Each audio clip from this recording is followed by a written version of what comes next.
Syederalun Badan Pemeriksa Keuangan atau BPK RI memberikan opini wajar tanpa pengecualian atau WTP terhadap hasil audit laporan keuangan pemerintah Aceh tahun 2015. Ini merupakan opini WTP pertama yang pernah diraih sepanjang sejarah pemerintahan Aceh. Kepada pemerintah Aceh, BPK menyarankan untuk lebih meningkatkan kualitas informasi dan akuntabilitas laporan keuangan.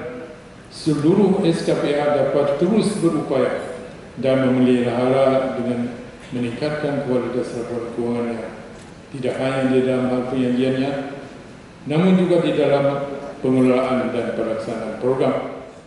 BPK juga berharap agar pemerintah Aceh segera menyusun dan melaksanakan beberapa langkah strategis yang dituangkan dalam rencana aksi. Dari Banda Aceh, Reza Munawir, Serambi On TV.